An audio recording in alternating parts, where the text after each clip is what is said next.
This episode is brought to you by Nespresso and Samra Origins by the Weekend Coffee Collection. Introducing Samra Origins. My collaboration with Nespresso is a connection to my roots, to my mother, Samra. Coffee that hits the right notes. It transports you. Crafted with unique notes and bold, soaring flavors. Experience a taste that moves you. Nespresso and Samra Origins. Discover more at Nespresso.com. ABC Wednesdays, Shifting Gears is back. He has arisen. Tim Allen and Kat Dennings return in television's #1 new comedy. What? With a star-studded premiere including Jenna Elfman, Nancy Travis, and... Hey, buddy! a big home improvement reunion. Welcome. Oh, boy. That guy's a tool. Shifting Gears, new Wednesdays, 8, 7 Central on ABC, and stream on Hulu.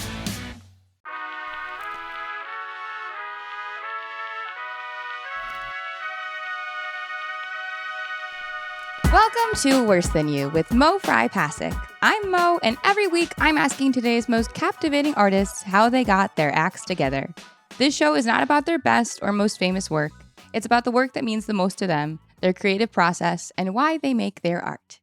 This week's guest is a comedian, writer, and performer from Sandusky, Ohio. Come on, Midwest. His show with Michael Henry and Trixie Mattel, Wish You Were Queer, premiered on Out TV this spring. And he's currently on tour with his solo show, Tim Murray is Witches. Please welcome to the pod, a name I haven't said already 3 seconds ago, Tim Murray. Ready, set, show!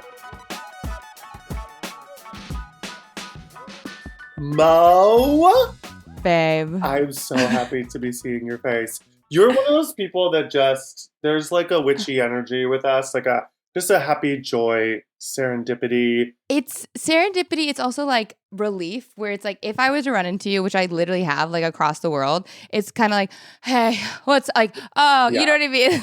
I feel It's dropped like, in with you always. Like Yes. if I were at like an industry party especially and I saw you across the room, I would be like, oh yeah, you stand in the corner with me. it'd be an easy beeline. Yeah, and Easy beeline. I can feel like I'm being myself. Remember when we ran into each other in Santa Monica? But can I tell you, Santa Monica, but didn't, okay, I was trying to remember this. I know we did our like way early pandemic, we did a hike together, but didn't before we did a hike together, we ran into each other on a hike, so we had the idea to do a hike? Yeah. So it's like the way we have been, the what is it called? Like the red string thing, or like the Rube Goldberg machine of like us running into each other. It's so fun. Okay, also sociology major over here with these references. Yeah, guess what? Alder, the child theory, and Young, I can name names.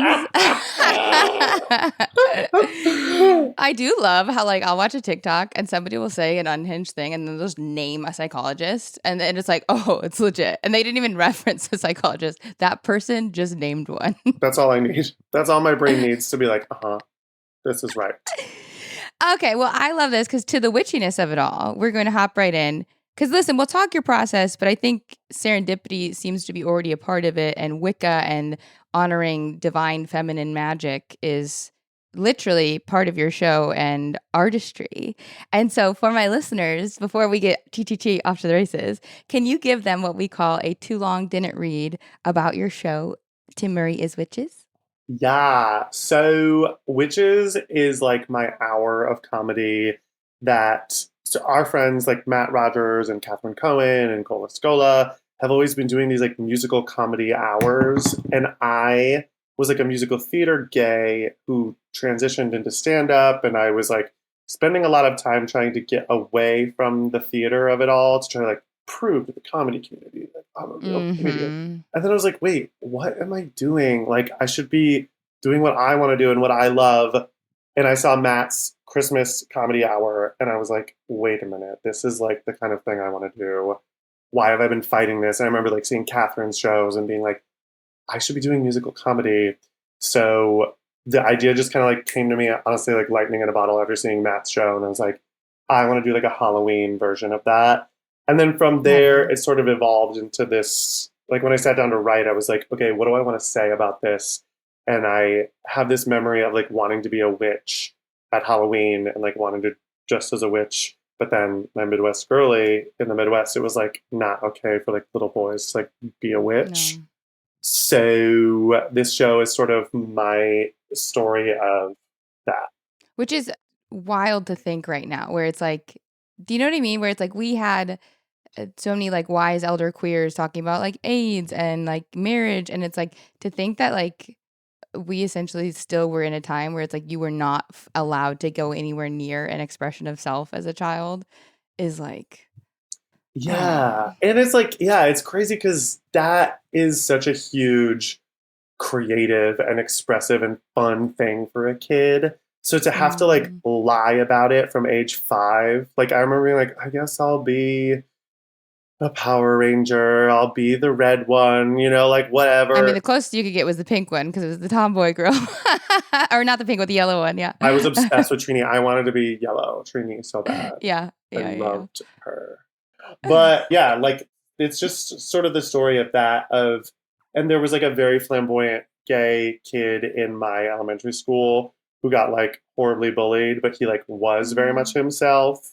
And I was not. I went the other Midwest direction. And I'm saying Midwest like this doesn't happen all over the world. Like I'm sure every queer person can relate to it. It's a distinct. Yeah, experience. there's a culture there where it was like you have to try to fit in if you want to have friends. So this is the show of me like telling that story and not fitting in, doing musical comedy songs about all my favorite pop culture witches. Is it focused to that? Because I always find it interesting when someone's like, especially like, you know, having done my own work and everybody's solo show, I find it interesting what parts of life or if it's general that they focus on. Is it pretty much focused to that young time?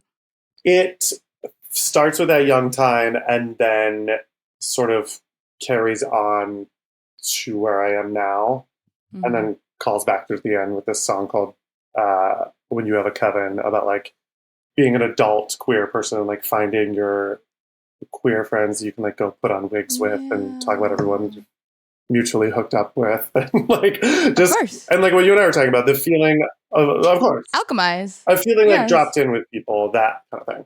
Yeah, and like and also realizing like that it's a gold that was deprived of you, like that sort of normalcy and the ability to just exist without having to be aware of 600 different lenses or perform through 800 different masks. And then getting to do it in the show, I think is what's fun.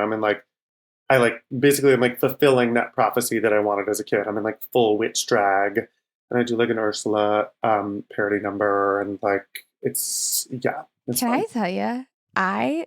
So when I have, there's so many questions I have too, but I always joke that it's not like your Disney princess that's your psychology that you liked. It's the one you hate it. That's your psychology. And I really hated Ariel. I really hated that girl. And so it was like, who was it? Amy Jo Jackson was doing Poor Unfortunate Souls one time. And I was sitting with Aaron and I was kind of like, what is this? And Aaron was like, it's what? Like, and I was like, is this Amy's original? This is Amy's original. This is amazing. But it's interesting because I think Ursula and taking your voice was such a heavenly sacred space for people whose voices were taken, who weren't allowed to speak, quote unquote, or express themselves. And so to like sort of reappropriate and take back the Ursula is like exciting to me when folks do that. Yes. First of all, that's so funny. I know. What was it about Ariel that you were like, she drives me crazy, I don't like her?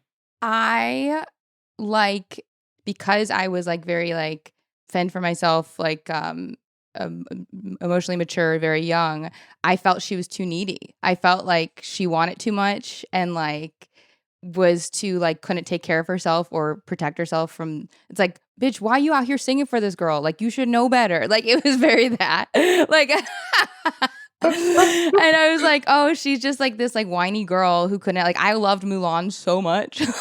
Like I was like, go do it, mama. and now you realize it's like, oh, you're older. You're like, golly, like, buddy, Ariel did nothing wrong. Like, she just wasn't relatable to you. You're like, this is not, I don't get it. She was threatening to me. To be needy in that way was threatening to me. Yeah, that is. Do you have a hate it one? Okay, I'm going to be really honest with you. I think because I was a gay boy, it was like hard to hate any of the girlies. You know, Sure. like I just like wanted long hair so bad. Like I just Mm. loved these princesses. So the Disney that I hated was Fantasia. Because there's no feminine lead. There's no Correct. female energy. Correct. It's Yes. also why I hate Harry Potter. Really good point. It's like just doesn't click for me. Like I just am like everything that I watched as a kid, like what Power Rangers, like I wanted to be Trini. I loved, I just truly loved, and there's no female in Fantasia. It's just Mickey, who no star quality in my opinion. Like I genuinely, but he's like one of those like project upon like cardboards a little bit. yeah, I'm like the voice is fun, I guess it's high, but like he's mostly kind of basic. Well, the only part of Fantasia that was like very goopy was the little fairy sexy flowers, and those are the only feminine energy. Like, you know what I mean? Otherwise, it was like, Yeah, and I just like I don't like classical music. I was like, where are the pop songs? It just was I a no love for this. me. It was a no for you, I young. hate You that said. movie.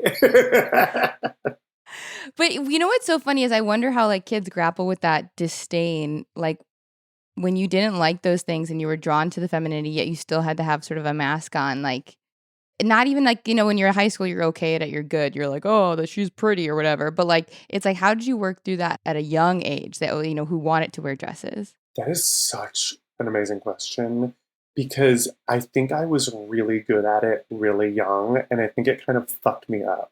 You know, Mm-hmm. like it was a Mm-hmm. blessing in some ways, like it's good in some ways for like survival mechanism, but Yeah. it really screwed with my brain of like, okay, I am good at pretending. And you kind of have to find like a commonality and like in the truth and the lie. Like I could find a way to say like I don't like franchise or whatever, and then be like, okay, that's true. Like that's me being authentic. What's the Venn diagram of like I can say that I don't like it and still be cool and still be like passably straight. And I think there were like a lot of things like that. Like tricks you had. Okay, wrestling is like a really good example. Like I loved what is now WWE, but was then Yeah. WWF. I was obsessed. And part of it was like it was horny to me. Like I Yeah. just like Yeah. but then the other part of it that like I got along with all the straight boys about it was like it also was cool and fun and And it's camp and showmanship. So you get that satisfied, but you don't have to be like, it's a girl thing. Yeah. right. And it was like soap opera, storylines basically. But I could love it and relate with them. I also like don't hate sports. Like Oh, yeah. but I didn't ever love it in the way that I pretended to as like a little boy. Because also you couldn't even, not even in a queer way, but in such a toxic masculine hetero way, like you couldn't love it for anything other than like the perception of like it's sports, it's a guy thing, not for the drama, the artistry, the story. You couldn't love it for anything other than like it's just a guy thing.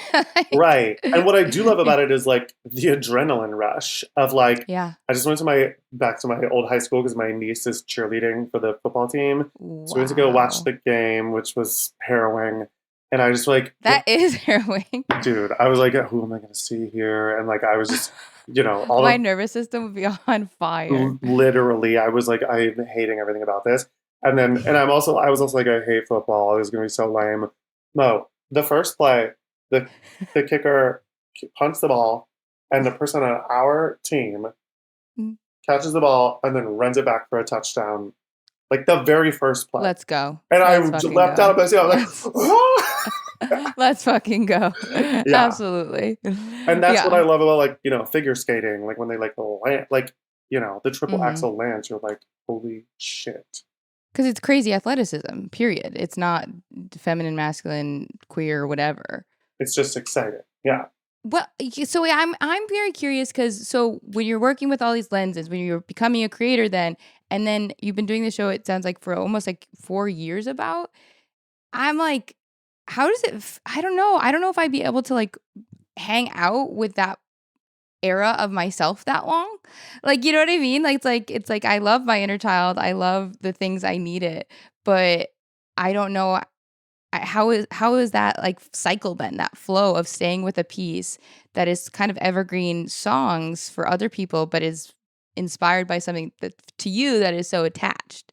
Yeah, I really love it. It feels therapeutic, to be honest. Like it really, yeah, I like checking in with my inner child because I think I've just done like a lot of work to like come back to him and like the show is about like giving that inner child that hour to like do all these things that I deprived him of, you know. And part of what I love about my comedy and like my stand up is like I can be very flirty and I think there's something fun about that like, you know, if there's like a hot guy in the audience, like that becomes part of my crowd work is like I am chatting him up. And that's something we didn't get to do as like junior high, Yep. you know, closeted. We never got that like junior high phase.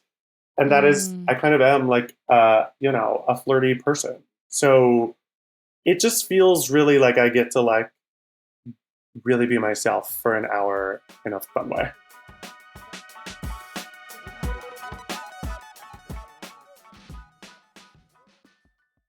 The family that vacations together stays together. At least, that was the plan. Except now, the dastardly desk clerk is saying he can't confirm your connecting rooms. Wait, what? That's right, ma'am. You have rooms 201 and 709. No, we cannot be 5 floors away from our kids. The doors have double locks. They'll be fine. When you want connecting rooms confirmed before you arrive, it matters where you stay. Welcome to Hilton. I see your connecting rooms are already confirmed. Hilton, for the stay.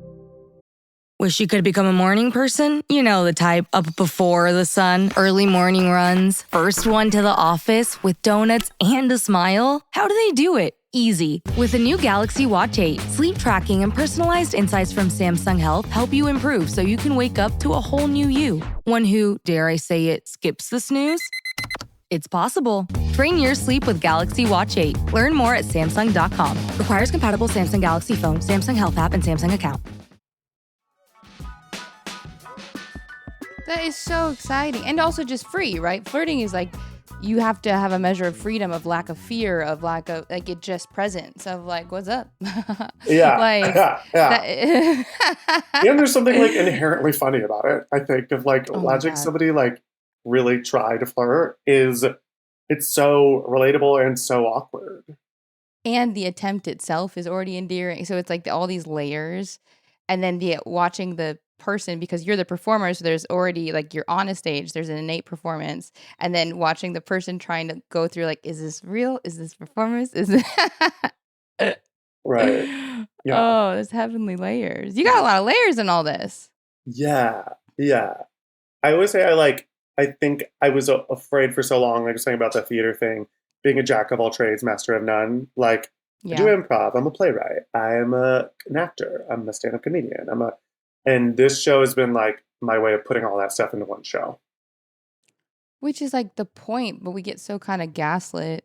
Which I'm very interested to go back to that, because I remember Larry Owens was having a similar thing back when we were like, this is about 10 years ago now, where Larry was like would come to like improv shows or like things and be like, I'm not theater, I'm not this.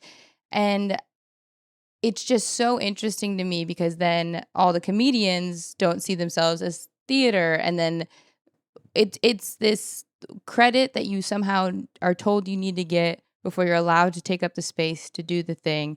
And right, it takes one person, like a Matt, like a Kat, like a, you know, John Early, just like doing something that gives people permission. But more literally, like Clay on the Mound for you, was that a conscious break of like, I'm trying to divide these parts of myself? Or was it like waiting for the moment to put them all together? It was definitely a conscious break. But that, again, it was like just like me pretending not to be queer. It was like me, I'm having this discovery as you say that. Is like, yeah, they were so related. Like it was me trying to fit into what other people wanted. Like, if I want these big time comedy managers to pay attention to me, I can't look too theatery. If I want these stand-up clubs to book me, I can't look too theatery. And it's like, girl, the answer was in front of you all along. Like, Bo Burnham has always been doing this, like, Oh my God. I remember watching those YouTubes in college when I was like 18. And I was like, or his like vines. Oh, I was obsessed. Obsessed. And it's like, yeah, this has always been there, but the law of attraction, it's like you focus on the thing you don't want to do rather than just accepting that I love all of these different things and then I can put them into one showcase for myself. And I love that people say that my show is very hard to describe to people. Like, I think that's love fun. I'm like, yeah, that. you got to come. There's no other, like, Because that's what good art to me, right? Like it shouldn't be like it's this, and like great marketing can describe something succinctly, but if something gives you an ephemeral feeling, like it's like that is what art is supposed to do. It's abstract. Period. exactly. And I do feel like I'm very proud of myself with this show that whenever it's done, I'm like, okay, I feel like I've created something that only I could do. And like, if there's been some talks with theater producers about like, have you thought about letting other people do this show and like marketing it in that way and like licensing it? And that'd be cool, but no, it's not. That's not what it is. Like, it isn't a play, and it isn't just a stand-up hour or a musical comedy hour. It's all those things, and it's like it is Tim Murray's Witches. It's not, you know, Julia Roberts is Witches. That's my first compliment. Julia Roberts Hey, replaces that's a perfect mental place to be in. That's the best mental place I've ever heard anybody on this podcast be in. I don't want to do this to be in a flow state, to be in a flow state and say, I'm not letting Julia take my life. I'm not. Julia, I don't care how badly you want to do the movie. I don't think it's right. You didn't even reference a musical theater person. You said Julia. Julia Roberts. But thank God, because that's the space you should be in. Because it's like excellence. That to me, that's what Julia is, right? It's like somebody who could achieve something difficult of embodying something that I think only I can. And even if someone who's great at it wants it, I don't think they can do it because it's for me. Yeah, exactly. Yeah. It's so funny too, because I even hear you say like the thing, it was in front of me the whole time. And it's like, listen, Bo Burnham is a cis, straight, white, blonde-haired, blue-eyed man. And he had to break down barriers in order to do, like, one of his opening songs, I think, when we were young was My Whole Family Thinks I'm Gay, which was like at the time, right? It's like, so imagine the barriers. A child who is queer, like, sure, it was in front of you, but between you and it was like 1,000 people going like, hey, actually, we will abandon you and not represent you and not do this if you do this. And so it's like, you also have to affirm where you are at and the reality that currently exists without like denying it. 'Cause sometimes I feel like queer kids are told to like, it's in front of you the whole time and you can just do it. It's like, but there's a huge obstacle like that just needs to be acknowledged. It doesn't need to be the end of you, but it does need to be acknowledged. Do you know what I mean? Yes, you're really good at that too. I feel like, like, not to, pull the curtain back, but like the moment we had before this where you were like, how are you feeling before we like dive in? And I think you're right. That's part of that, right? It's like, yeah, we got to acknowledge. You're pulling on me right now as connecting all the threads. Good job. Because that is what I'm doing. Yes, exactly.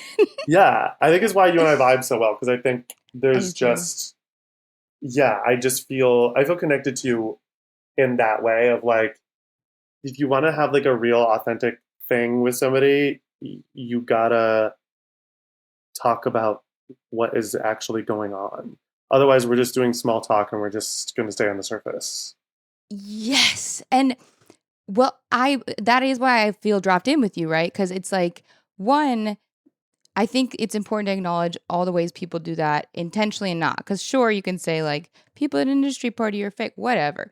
But even just like someone coming with an energy of their own mood, like I checked in before being like, hey, are you good? Like, is there anything like we might need to power through and mask, but like we could acknowledge it. And like, I know I could come to you at a party and be like, I'm in a rotten mood, but we're not going to talk about it.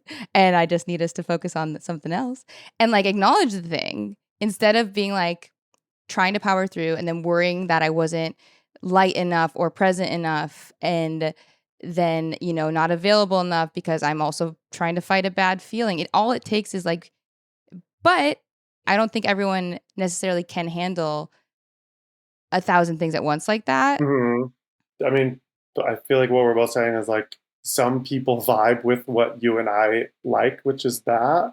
and some people Yeah. don't, and that's okay too. Like, I think some comics really do like to just do bits at each other. And if I'm in that mood, Yeah, I'm relieved to have that. If I don't want to talk with somebody about something, I'm like, thank God, let's do a bit. yeah. But it's like the themes of like Coven, of like, it's so, I feel like we try and mechanize so many things when it comes to art, when it comes to being a good person involved, a friend, when it kind of comes down to the feeling that you get when you're with other people, like the Coven. Like, it actually doesn't have to be so hard to find your community. It doesn't have to be so hard to make something you like, because you know the feeling of not having to explain to someone like, I'm dropped in, however, also I'd like to acknowledge the thing, I'd also like to do like, you don't have to say those things. Someone just is on that same frequency. Yeah. The frequency of it is huge. It's like you said, you can feel it. Yeah, because I feel like you locked in and got permission when you saw that frequency with like Kat or Matt, like you were saying. Like, that also tunes you into your own shit. Yeah, that's what that was. I was like, wait a minute. It was like I was blocking it, that frequency, with this idea that I had to. It's so funny. It's like I stopped acting because I didn't want to like audition and try to like fit into other people's boxes. I was like, I'm doing stand up, but then that was its own box I was trying to fit myself into. 100%. Yeah. Process wise, though, like, I think it's also the most interesting people that are finding the way to be the thing they want to through another means. Even if they don't know they're doing it. I'm like, yeah, that's the method. It's literally the method in acting. It's like, ask myself, what would this character think when I blah, blah, blah, blah, blah. It's like, you're living it. You're living the acting.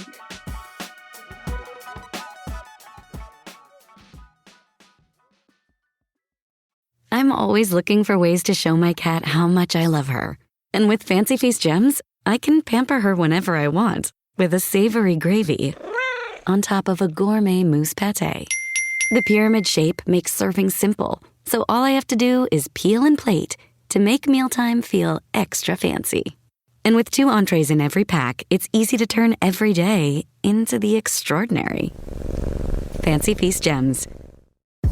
Big news. Sephora is now on Uber Eats. So if you find yourself facing a beauty emergency, like needing a last-minute gift, or you're just out of your favorite mascara, again, don't panic. We got you. Order now and get $10 off on Sephora orders of $50 or more on the Uber Eats app. Order now. Offer ends October 30th. 1 order per customer. Additional terms apply. See app for availability. Delivery fees may apply.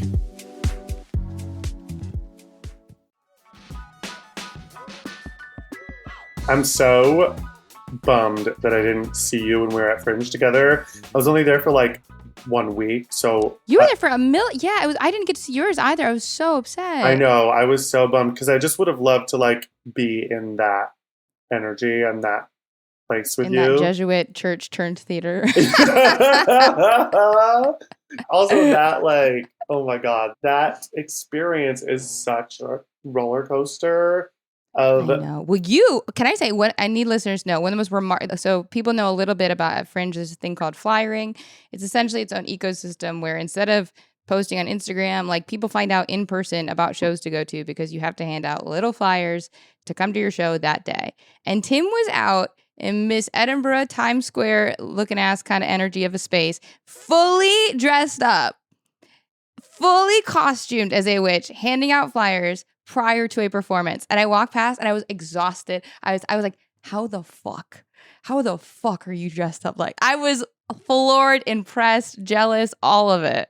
It was honestly mostly just out of convenience because I could get ready for the show in my dorm room where I was. Yeah, mine too. Yeah. And then once I was in the city, I was living far enough away where I was like, I have to like get ready here and then take it into the city. It's like I can't go back to my dorm after flyering. So I was really just like, I'll get ready now, then I'll be ready for the show. But then the other piece of it is just made it so much easier to talk to people because sometimes people would want to approach me because I looked like that. Yeah. And then you have also, I found it too vulnerable to constantly have to talk to people. And so it's like to have a costume on is such a nice literal protection. Yeah. It's so exhausting doing the flyering. It's emotionally taxing. But that's what I'm wondering, like, how are you balancing? Because I also think you are a jack of all trades and master of many, and you have successful online presence, you have successful theater work, you have successful all these things. And so I'm going like, just mentally when you are creating, is it a full just churn out and see like that's none of my business what works? Or is it like a focused time on certain aspects of your career and then move into this? Because you also were teaching, like you do so much that is creative and generative. But I'm wondering, as an artist with the sort of rest cycle, like where does that exist for you? I've definitely experienced like a really bad burnout in the last couple of years. And so that's been part of it is like my husband always calls me out on it is like, you really never rest. Like it's like that classic Parks and Rec episode where Amy Poehler's like trying to force the ideas to come and then she just like goes to sleep and lets Yeah. herself like actually rest. She wakes up with all the ideas. I am trying to force myself to be better about that, about the rest piece of it. But then also something I've been discovering lately is like sometimes creative stuff fills me up and that is part of my decompression. Like I really am I just have like a total creative brain. The left side of my brain doesn't work at all. If you asked me to do math, I would start crying.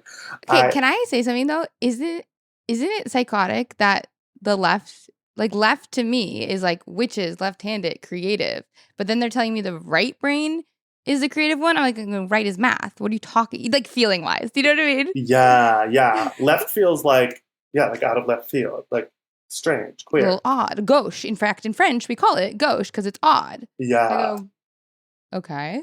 But But you're telling me, maybe it's a thing of like like the left side of your brain actually programs the right side of your body. Like if you have a stroke, if the left side of your brain has a stroke, it's the right side that stops working. oh, it's very yin and yang then. Yeah, it is that. Okay, now we're cooking with gas. Oh, yeah, suddenly I'm a doctor. Cedar Sinai, I'm here. Knock, knock, knock. You need somebody? I do improv, playwriting, stand-up, and doctor. Please welcome to the stage, Cece Sinai. And doctor. That's really beautiful. Okay, wait, no, I cut you off in the middle though of this like well generative like brain thing that like is replenishing to you in that way. Yeah, it's about finding the thing that you're actually having fun doing.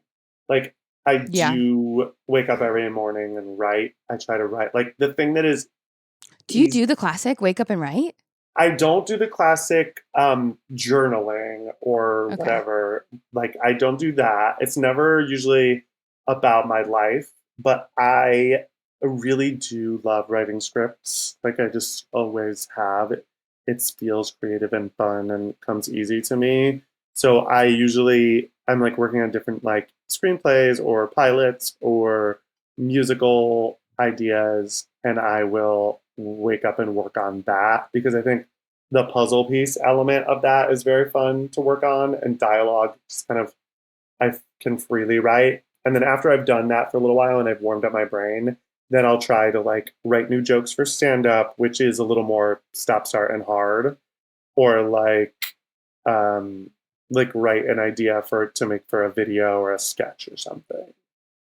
Wow, I'm impressed in that and like the regiment of that though, because it's pretty like type A for a type B. We're talking about left, right. You know what I mean? Yeah, and I'm not type A in any way. Like I am like such an ADHD mess. Like I can never find anything. Like I'm the opposite of type A. But yeah, something about that really helps me focus. And the other beauty of it is like I don't charge my phone overnight. I plug my phone in the morning. So I try not to look at it for the first like 3 hours of the day. Heaven. That's like I always say like too like as an ADHD we're bringing more into the picture. I think right we are like the most type A and we're doing so much more work to live in a neurotypical world, but it's just not the mechanisms that are beneficial to looking productive. And so it is looking for my sunglasses that I set down in my makeup while I was on the toilet and then trying to find them is most of the day. But I do think like that structure and that sort of I I think ADHD is in that way so beautifully responsible, right? Because you might forget to charge your phone many nights, and then all of a sudden you realize in the morning when it's dead, you're focused on your art. And so it's like you get to find these things that are not the structures we're told we're supposed to abide by, but are so conducive to creativity. Big time. And like, wait, did you say ADHD? It's autism and ADHD. Wait, I've never heard that before. Well, because the DSM doesn't refuse to diagnose autism and ADHD. They said you couldn't have both before 2013. And then they only started studying ADHD and hormone levels in women with autism in 2017, like female bodies. And so it's, yeah, she's new on the map because famously, again, 2017, they started offering. No problem. I love the medical system. They're like, what if we focus on women for the first time in history? What if? And I think a lot of people, because it is a spectrum, right? A neurodivergence of needs, of masking. I think a lot of people might have quote unquote ADHD or ADHD, but it's, right? The spectrum isn't a line, it's a circle. And you have different parts that are, more high needs for other people. But any person with a measure of neurodivergence, which is even like dyslexia or CPTSD, that might not consider themselves with that, could maybe just treat themselves like they have different needs. Like maybe just treat themselves like they're not a failure for needing support in a way that doesn't look like, a back to school catalog. Yo, that just kind of blew my mind. That's exciting. I love that. Yeah, that's very helpful for me too. Is like, yeah, that's part of it. Is like not beating myself up is very hard. So like, it's very hard. And like especially with like writing or like writing a new joke or like, just, oh my god. But again, you like can't force it. Well, to the themes, like I talk. It's like my queer friends, my friends of color. It's like it's literally excellence is everywhere, and it's not this idea of like queer excellence, black excellence. Like excellence is in your own mind. If you didn't have the right thought about a thing, if you didn't think about it from the right perspective or whatever, it's like it is so ingrained in you that you need to be perfect to be worthy of being at a table, to be worthy of existing. Like it is so ingrained. We forget that it is quote unquote, to colonize the mind, that it has truly taken over all thought mechanisms. So to give yourself grace is such an insane feeling because in a very real way, it feels like it is life and death stakes. Because at a certain point in your life, there has been life and death stakes. You know what I mean? Like just neurologically. Yeah. Wait, I need to repeat that for myself. To give yourself grace feels like life and death stakes. Right. Because think about a kid, right? Think about you who's watching the princesses, right? In childhood, and then you're growing up in Ohio and you just heard someone else's dad say he'd want to kill the gays or something, like something ridiculous. So a child encodes that into their nervous system and goes, got it. Okay, so if I mess up, if I show I like this, if I show I'm gay, they want to kill me. And so there's a part of your body, a part of your nervous system that encoded that is genuine. And for some folks, it very much is life or death. Like a parent might abandon me. I might not get food. I might not get a house. And so it's a very real point in your time where it was like, my life will be over if I let up on myself, if I'm not perfect in this performance. But that feeling is something that you have to speak to and be like, well, no longer is it over. Well, I mean, technically, obviously, societally, there are some life and death stakes. But in a day-to-day, we need to like continually talk to our nervous system and go, hey, obsessed with you for protecting me and pinging this. Like, girl, you're so good at your job. Love you, girl. However, we're restructuring and you have a new gig. Like, because I don't know, I just think it's so important to acknowledge, because when the second we go like, I'm being crazy, like, why am I so like hard on myself? Why aren't I easier on myself? But also I can't not be hard on myself. It's like, well, there was a reason you were. Yeah, that is so cool, Mo. That really like, whoa. And yeah, I mean, that's probably why it feels so bad to like have a joke not land because even in a script or on stage or whatever, because as like a fat little gay kid, that was my thing. You know, it was like that's how people Yes. liked me. And if Oh, they don't, yes. if they don't like you, also like classic people pleaser, Mhm. older siblings, I was like always trying to make everybody stop like fighting with each other and like get along. And if I wasn't that solve, then things would be extremely tense. And then that puts in your little kid brain, like, I'm in danger. Of course. Whoa. Yeah. I love that this is hitting with you because I think like a lot of people might even get stuck there and say that was a situation so I never have to do anything again. It's like no, you need to talk to your inner child and go like, "Hey, we're good," and then keep moving forward. But where we also get stuck is that we're constantly trying to get through the door and there's an inner child crying next to it, right? Who has the real life stakes. I'm like, shut up, shut, or like, you're not there, keep going. Like, and it's like, it's that simple, what we were talking about, acknowledgement of existence. You being able to bring it back to like your siblings and trying to make the joke and not why, you shouldn't change the joke, but why you might feel hypersensitive or more upset or freaked out if your joke doesn't land. I think it's like so validating to tell yourself that. Yeah. I mean, like, insecure, one thing, it's like a toilet flush. Like it's like Yes. the Ooh, good word for it. Yes. Yeah, it's like a full neurological and emotional reaction. It's like when I first started doing stand up was saying things like I think I might be too sensitive for this. Like I truly don't think I can do it. Like because the first time I ever did it, I like crushed so hard, and then the next Heaven, two of or course. three times I bombed so hard, and it was like, oh, I can't handle it. Like I was just like, this isn't something my nervous system can handle. But that was just a story I was telling myself because it means so much to me. But you have to let yourself, famously, you have to let yourself fail to like get better at anything. And telling yourself that is the more important part. You're right. Instead of it's not just the reframing or the restructuring or the learning and getting better at the actual thing. It's the emotional, spiritual, psychological part of it where you're like, this happened. It didn't go how you wanted. It didn't meet your expectation, but you're okay. I love this. Yeah, well, because I also think, talk about, again, just act as if you're treating yourself medically, because there's also very common in ADHD is rejection sensitivity dysphoria, meaning because your neurotype is taking in more data in any given like visual or experiential field, you're already like expending more energy trying to filter out what's most important in a space, where a neurotypical brain is just like stop sign done, whereas ADHD brain sees the bird flying, the cars, blah, blah, like, and just it's needing to. So then rejection sensitivity dysphoria is this idea that that even if, right, it wasn't from CPTSD or something, there's a sensitivity that your nervous system has to getting it wrong because you're going so fast that it does, your nervous system goes like, ha, I got hit by a car. I got it wrong. I'm feeling so sensitive. Like I'm out.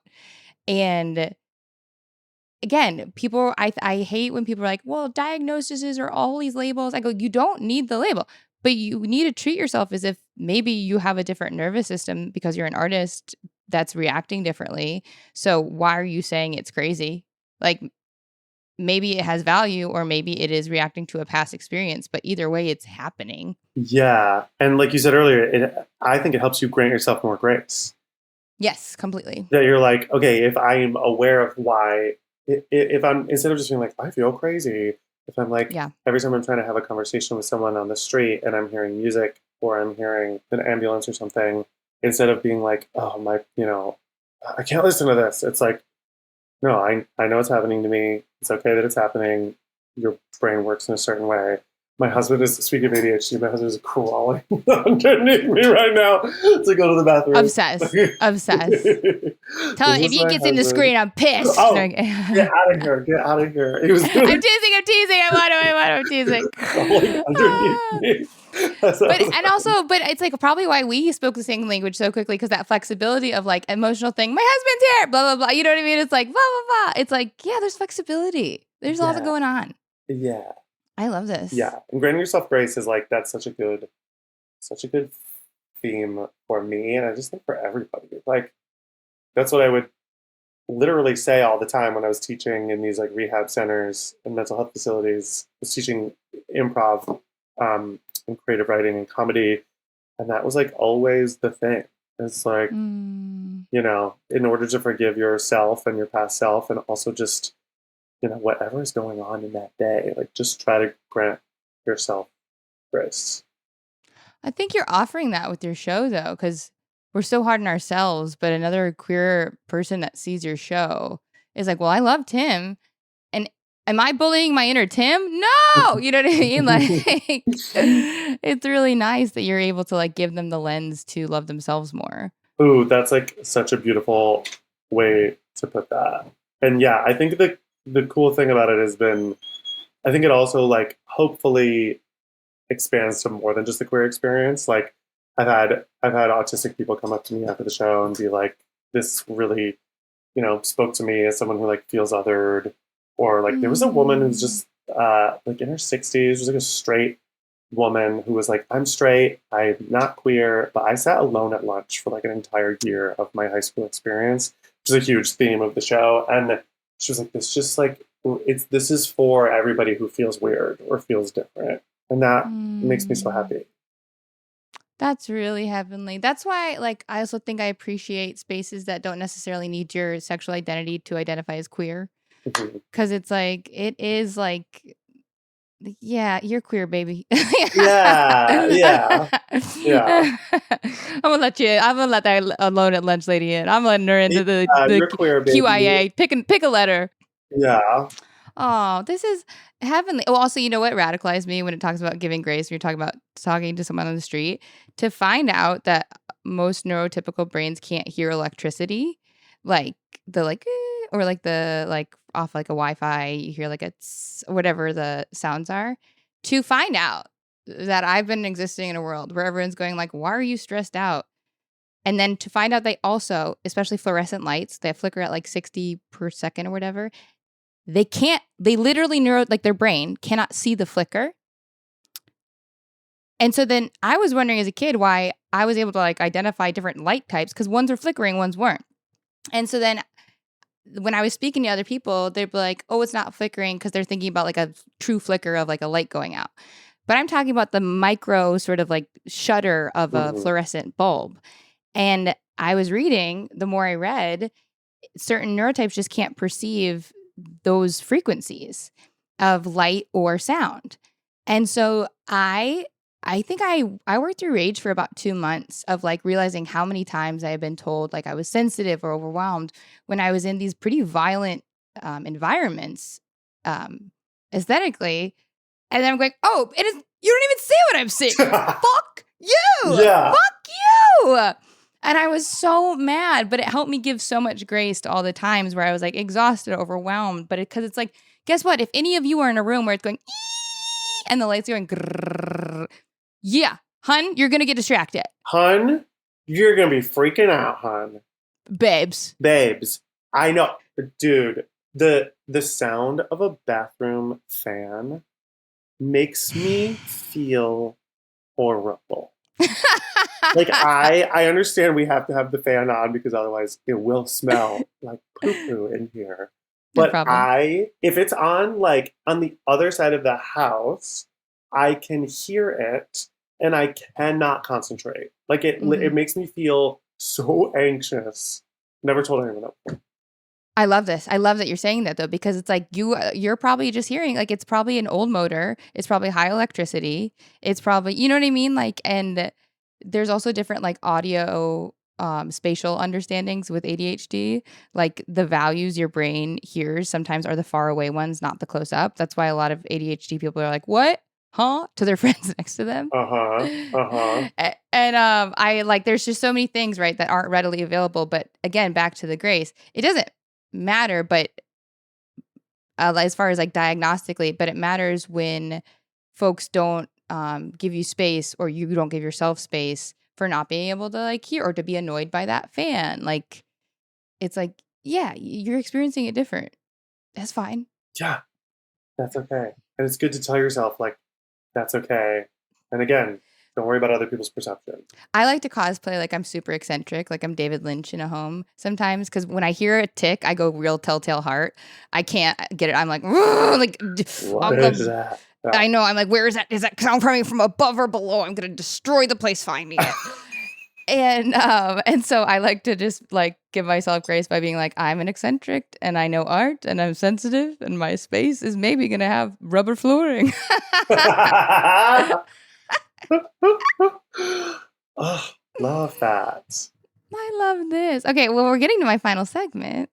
And I feel like your whole ep right now, because it's been such a dance with identity and lenses and self, and your process seems, I don't know, so integrated into who you are on a daily basis. I think you'll like this segment. It's pretty abstract. It's called Thank You for Holding My Poems. And it's based off the Russian poet Anna Akhmatova, who during the Great Terror in Russia, it was illegal to publish poems of resistance. And so what her and her creative community did was memorize edits of each other's poems and writing.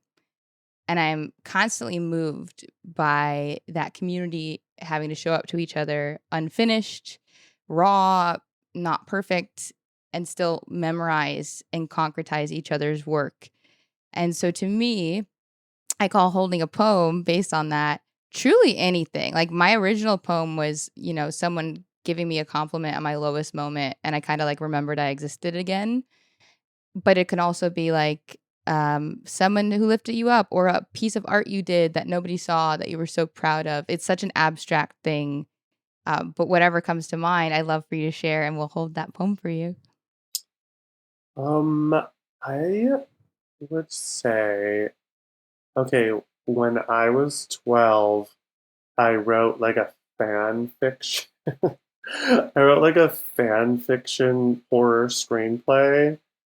It was called I Know What You Screamed Last Friday the 13th / Halloween. Shut the fuck up. / Halloween. You packed so much in that title. You packed all the girls in a car. I said, we're getting them all in. And well, talk about the parody work that you continue to do. I guess so, yeah. Wow, you really? What? And it was like a meta screenplay where they were all the girlies, Sarah Michelle Gellar, Nev Campbell, Jennifer Love Hewitt, Jamie Lee Curtis, they were all playing them Brandy. They were all playing themselves, making like an amalgamation movie of all of those movies. Lacey Chabert was there because of her relation to Jennifer Love Hewitt and Nev Campbell in Party of Five. Sure, that's a really good link. That talk about culture. Wow. Yeah. So it was like they were filming this thing, and while they were filming it, the girlies were getting murdered. And this is an incredible meta comp. I'm like, what the fuck? Like, honestly, print it. I found like I wrote it on like loose leaf paper on a family vacation. Love little Tim. I love little Tim. I found it recently, and I'm not just saying this. It's good. Can I tell you? I believe you. I read it back and I was like, when you get to go like, you're like, oh my god, 12-year-old me, like what? And I was kind of like, okay. Conceptually, it's like so fresh, especially at that time. And it was, you know what it is? It was just so joyous. Like you could just feel how much this little writer is like loving what he's writing and wanting to hang out with every character he liked. Yeah, it was just like fun. Nev Campbell's the main character, and she is trying to find the killer. And then the killer was Lacey Chabert. Oh my god! Because of Party of Five fame. Of Party of Five fame, because she didn't get to be in any of those horror movies. That's an incredible justification. And she had like a small part in this thing, and she was like, undervalued. I should be. Yeah, I'm undervalued. I should be where you guys all are. And I was like, okay. When I was 12, I wrote a masterpiece, I guess. But I love this poem because it's so in line with your process, which your process is like kind of constantly like taking the masks and hats you wore and becoming friends with them, it feels like. Mm-hmm. Do you know what I mean? And like, and to to put them all in one big super title. Yeah. The title of this pod is going to be like 800 different puns. It has to be just to honor you in that way. But it's also like, it's fun. It is fun going back. And it's happened a couple times for me. Definitely not that young. But when you go back and you're like, damn, I'm good as hell. It's such a cool perspective to have. Yeah.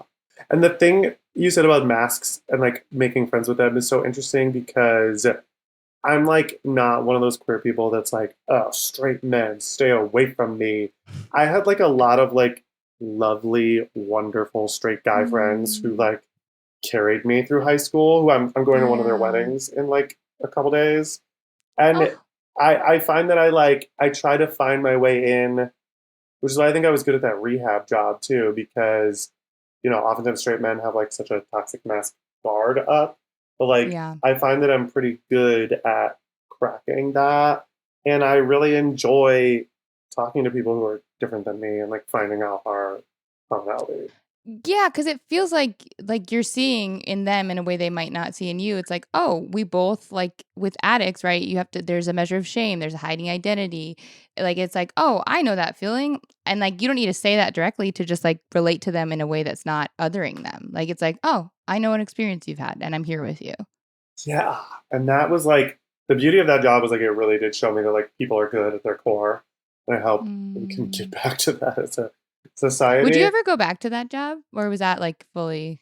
Yeah, I would totally go back. I was supposed to go back this past fall, and then I'm very grateful that other job stuff started popping up and more stand-up opportunities popped up.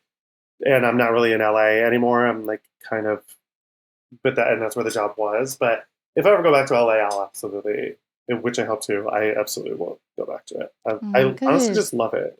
Yeah, it's nice. It's nice to also be seen for seeing people, like as artists. Like, and like I feel like when you're one-to-one with people like that, it's just really easy, and it's such a symbiotic relationship in that way, which I think is lovely. Yeah, and it's so rare to have a job where like people appreciate you, and it's crazy. Yeah, waiting tables for so many years was so wretched that to then do this and like have these people in this room like constantly being like, thank you so much for being here, we just like so appreciate you, was like it was a beautiful thing. Yeah. Oh, well, I like literally I have 1,000 that sparks 1,000 ideas. I want to have you back because I like when you and I both can connect the threads, and I feel like you will, the next time you're back, whatever show you're working on, get to talk about like how that moment itself is the same thing as a show in many ways, and like that is the heavenly exchange of artistry and just presence, and like this is so lovely. Can you tell my listeners where they can find you and where they can come see you perform? Yeah, you can find me at tmurray06 on TikTok, Instagram, YouTube, and I will be playing Orlando, Kittery, Maine, which I'm very excited about because I've never done Maine. Los Angeles, Chicago, Seattle. Doing the girls. All the girls. San Francisco and San Diego. San Diego is fun. I went there during the fires here, and I was like, I love this place. Love that place. I love that place. Love that place. Well, I end every episode with a compliment to my listeners and you. And please know I don't think of adjectives as gendered. And I say, oh my God, you're so pretty. You are. Worse Than You with Mo Fry Pasick is hosted by me, Mo Fry Pasick. You can learn more about this week's guest and the Worse Than You team by checking out the show and episode copy. Worse Than You with Mo Fry Pasick is executive produced by Erica Ghetto, Mariah Gossett, and Lauren Mandel for Good Get and Disco Nap Productions. Oh my God, you're so pretty. I'm not letting Julia take my life. I'm not. Julia, I don't care how badly you want to do the movie. I don't think it's right for you. Now that's a good get, baby. That's a good get.